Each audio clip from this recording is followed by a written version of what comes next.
আমরা একটা শ্রুতি নাটক করছি শাশুড়ি বৌমা মিলে। শাশুড়ি ভার্সেস বৌমা। বৌমা, তোমার একটা ফোন এসেছিল।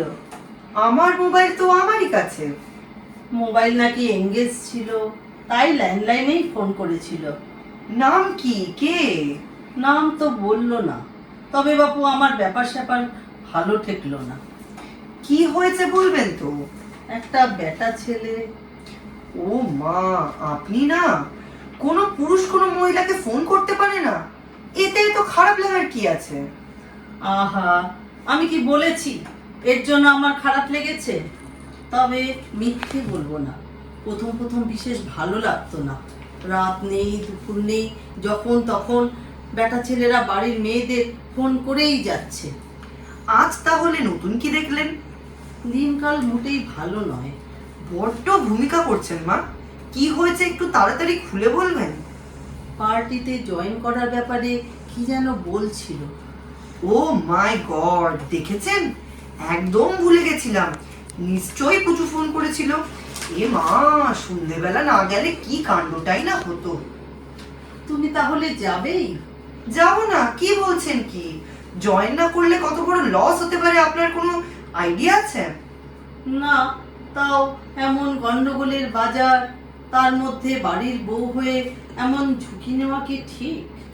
পার্টিতে জয়েন করা মানে কি ঝুঁকি নেওয়া? নয়। টিভিতে কাগজে দেখছো না, রোজ কত কত লোক চারিদিকে মারা যাচ্ছে। মাই গুডনেস, আপনি এতক্ষণ পলিটিক্যাল পার্টি ভাবছিলেন? হ্যাঁ।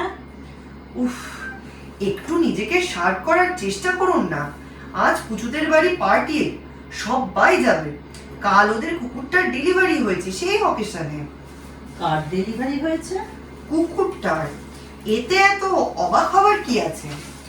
আপনার মেয়ের ঘরে যখন নাতি হয়েছিল তখন লোকজন খাওয়াননি? হ্যাঁ, তা খাইয়েছিলাম, কিন্তু সে তো মানুষের পেটে মানুষের ছানা হয়েছিল। তো কুকুর বলে কি ফ্যামিলি মেম্বার নয়? বুঝলাম।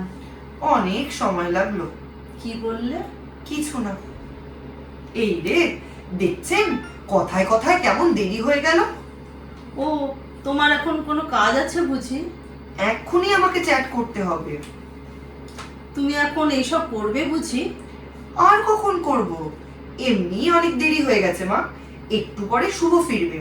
ও আসার আগে এগুলো মিটিয়ে ফেলাই ভালো, তারপর আবার বেরোনো আছে। তা ভালো, তা ভালো।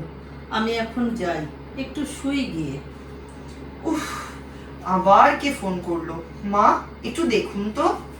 তোমারই ফোন হবে। আপনি দেখুন না, এক্ষুনি কেটে যাবে। আমার হলে বলবেন মোবাইলে করতে, আমি আর উঠতে পারবো না। আচ্ছা, দেখছি। কে? ও, শুভ?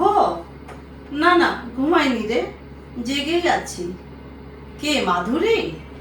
না বাবা, মাধুরীর সাথে কথা বলতে চাইলে ওর মোবাইলেই ফোন কর, ও এখন উঠতে পারবে না। আহ, বললাম তো, ও এখন ব্যস্ত আছে। আরে, ও সন্ধেবেলাতে তো থাকবে না, পার্টিতে যাবে। কি জানি ফুচু না পুচু কার বাড়িতে যাবে বলল। কত ভাবে বলতো মেয়েটা তোর কথা। সন্ধেবেলা বাড়ি থাকবে না বলে এই ভর দুপুরে বসে বসে তোর জন্য চাট করছে। হ্যাঁ, তুই ভালোবাসিস বলেই তো করবে। ওই সব আজে বাজে জিনিস বাইরে না খেয়ে ঘরের খাওয়াই তো ভালো। কি জানি পাপড়ি চাট না কচুরি চাট, তা জানি না বাপু। আর কয়েক ঘন্টারই তো ব্যাপার, বাড়ি ফিরে নিজেই খেয়ে দেখবি। ফোনটা দিন। তোমার মা না, আমি বউ। কোনো চাট টাট নয়, ওসব খাবার হলে বাইরে থেকেই খেয়ে আসবে। হ্যাঁ, ঘরে যা ঘ্যাট আছে তাই গিলতে হবে। রাখছি। আমার হাত থেকে ফোনটা নিয়ে নিলে কেন? বেশ করেছি। কি মুশকিল, এত রাগের কারণটাই তো বুঝতে পারছি না। কিন্তু তোমার চাট বুঝি নষ্ট হয়ে গেল? নিখুঁতি করেছে চাটের। আপনার ছেলেকে খামোখা অতগুলো কথা বানিয়ে বানিয়ে বলতে গেলেন কেন? বানিয়ে বানিয়ে কোন কথাটা বললাম? এই যে আমি নাকি চাট করছি। চাট নয়, চাট নয়, চ্যাট। আপনি তো দেখছি জ্বালিয়ে মারবেন। একটু আধুনিক হন না মা, একটু যুগের সাথে মানিয়ে চলার চেষ্টা করুন। কি যে বলো, এই বয়সে কি নতুন করে ওসব হয়? যেমন আছি বেশ আছি। আপনি বেশ থাকলেও আমি তো বেশ নেই। আমার আর কটা দিন আছে বলো, দেখতে দেখতে কেটে যাবে। এ কি, তুমি কোথায় চললে? হরেবল, এইভাবে একজন ফসিলের সাথে দিনের পর দিন কাটানো যায় নাকি? আপনার ছেলে এলে বলে দেবেন আমি বেহালায় চললাম বাপের বাড়ি। মাধুরী, মাধু, ও মাধু, যেও না, যেও না। নমস্কার, নমস্কার করো, নমস্কার করো, নমস্কার। হাসো হাসো।